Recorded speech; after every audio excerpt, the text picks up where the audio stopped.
Screencast Hardware, montaje de un PC moderno, primera parte.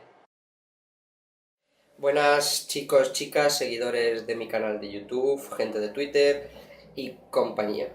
Hoy vamos a otra vez cambiar de temática y vamos a enseñaros cómo ampliar un equipo, cómo cambiar las piezas de un PC, o más bien ampliarlo. En fin, esto sirve para ampliarlo, para que conozcáis un poco más los componentes de un PC, las entrañas del mismo.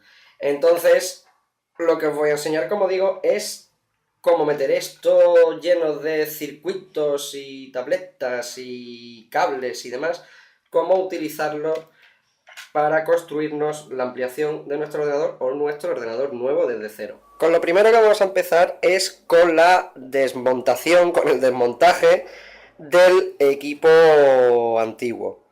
Primero quiero pedir disculpas por dos cosas. Primero, por no tener trípode y que se mueva todo tanto. Y segundo, por el ruido que hay fuera, que están haciendo obras y es algo que va en contra de mi voluntad, así que yo no puedo hacer nada. Así que intentaré reducir el ruido y los movimientos lo más posible en la edición de vídeo. En fin, volviendo al tema. ¿Qué vamos a reciclar o qué vamos a quitar de aquí? Pues bien, de aquí lo único que podemos reciclar van a ser varias cosas. Primero, la caja. ¿Por qué la caja? Porque la caja es ATX, es un formato de corriente ATX, es relativamente nueva, entre comillas, y sí la podemos aprovechar. Otra cosa en donde tenemos que fijarnos si podemos aprovechar es, primero, la fuente de alimentación, donde tendremos que comprobar sus voltajes, y donde tenemos que comprobar también que nos sirva el cableado. ¿Qué quiero decir? Pues que las placas bases nuevas tienen entre 2 y 3 fuentes de corriente para su funcionamiento. Con esta placa, que podemos ver que, bueno, es relativamente nueva o relativamente antigua, según para la gente que renove el PC.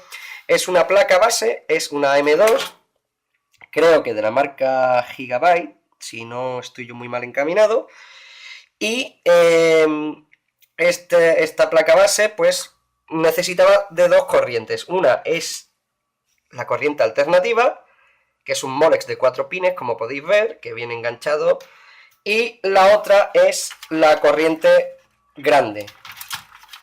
La corriente grande, por así decirlo, es el main power y es la responsable de dar alimentación completa.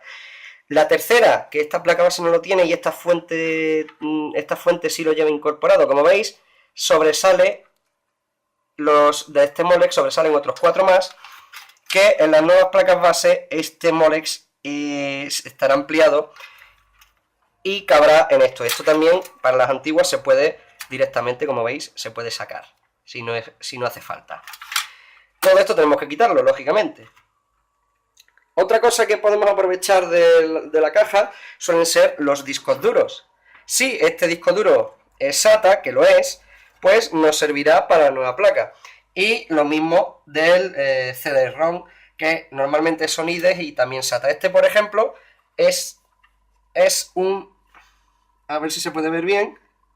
Es un SATA también. Tenemos que quitar y tener en cuenta para eliminar o quitar la placa de la caja. Pues bueno, primeramente, tornillos. Suele estar atornillada y suelen remarcarse de esta forma. Y pues tenemos tornillos por todas partes. Tenemos 2, algunas placas traen 4. A ver, aquí hay otro. Aquí más para arriba suele haber otro. Allí en la esquina suele haber otro. Y todo esto tenemos que quitarlo. ¿Qué más cosas hay que quitar? Los USBs. Estos son cables USB pequeñitos que normalmente suelen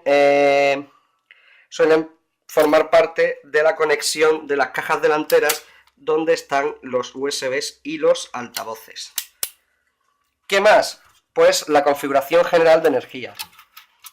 Normalmente en las cajas esto viene coloreado, mucha gente se asusta, pero esto viene coloreado para que sepamos las conexiones donde van a ir. Por ejemplo, el speaker, que es un cable rojo, pues iría la parte roja. Si vemos que aún así no nos enteramos, aquí en la parte inferior suele venir una descripción con las mismas palabras, con las mismas coordenadas o con las mismas con las mismas señas que vienen en los cables, que como veis están rotulados. Si quitamos esto, pues básicamente ya podríamos quitar la placa antigua, teniendo cuidado con los cables y sacándola poco a poco para que comprobemos que no hay cables que dependan de ella. Bien, esto por una parte. Ya tenemos nuestra caja vacía, tenemos la fuente de alimentación, los discos duros, el disco duro que vamos a utilizar y ya está. Otra cosa que hemos quitado ha sido la parte donde aparecen los conectores externos de la placa. Lo hemos retirado porque cada placa base tiene su propio panel de conexión. Como veis, este es el panel de conexión que viene con esta placa. Este equipo AMD lo vamos a sustituir por un equipo Intel. Esta es una placa base bastante normalita. Vamos a dar un vistazo, a ver si podemos hacer un vistazo rápido de la misma.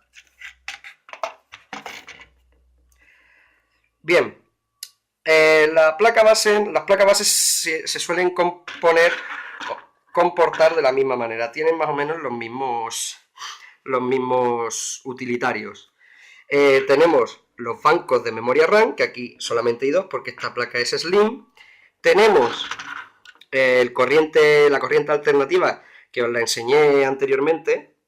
Tenemos el zócalo, este es el zócalo, el socket, donde va el procesador. Y encima de esto, como podéis ver, los tornillos, que aquí es donde irá el ventilador. Tenemos los SATA, serial ATA, tenemos el chip que controla pues todas las funciones de la placa base, las funciones de cómo debe funcionar esta. Tenemos la BIOS, tenemos los PCI Express pequeñitos, por 1 o por 3. Tenemos el PCI 16 que son para las tarjetas gráficas. Y tenemos aquí debajo, como podéis comprobar, las conexiones USB. ¿Para qué sirven estas conexiones USB?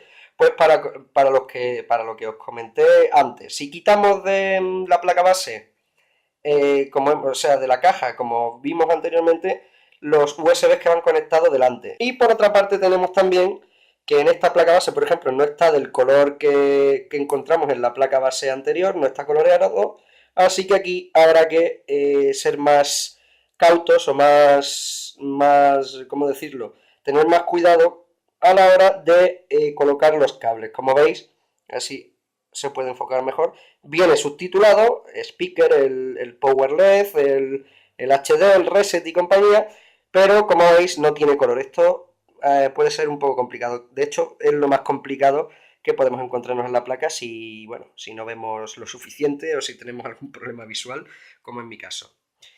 Bueno, también por supuesto la clásica pila que alimenta el corazón de la placa base.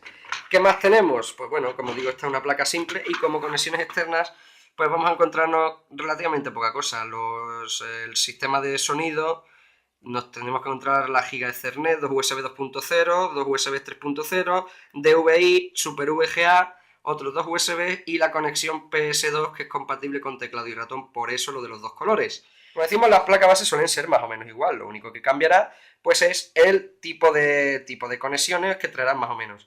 Más curiosidades de Intel, pues bueno, es decir que esta placa base trae... y esto es un poco, lo voy a hacer un poco a modo de guía de compra. Quiero decir, si yo quiero renovar un ordenador, tengo que saber qué quiero y cómo lo quiero. Es decir, yo por ejemplo no puedo renovar este ordenador con un procesador Intel porque es AMD, entonces sería como meter un círculo en un cuadrado. Entonces hay que saber bien y hay que conocer bien sobre la plataforma que vamos a trabajar. Por ejemplo, si queremos renovar el PC y lo que queremos comprar es un procesador Intel Core i5, pues nos tenemos que asegurar de que nuestra placa sea i5. Pero no solo eso, también tenemos que asegurarnos de que el socket, esto, tiene que ser compatible con el procesador, esto. ¿Y cómo lo hacemos? Pues obviamente mirando los foros o mirando las páginas de compra. Porque, por ejemplo, este chip, que es el socket, que es el LGA 1555, soporta un número determinado de procesadores, que en este caso es generación 2 de Intel Sandy Bridge y generación 3 de Intel Ivy Bridge. También podemos descubrir eso en alguna parte de la caja. ¿Veis? Como veis aquí, este procesador es compatible con el socket del LGA 1155 y es Sandy Bridge, es Ivy Bridge tercera generación. Lo sabemos porque su codename, el número, empieza por 3. Si fuera Sandy Bridge de segunda generación, su codename empezaría por 2. Esos más o menos son nociones básicas. Para entender todo esto hay que leer bastante realmente, o preguntar y ser bien asesorados y aconsejados.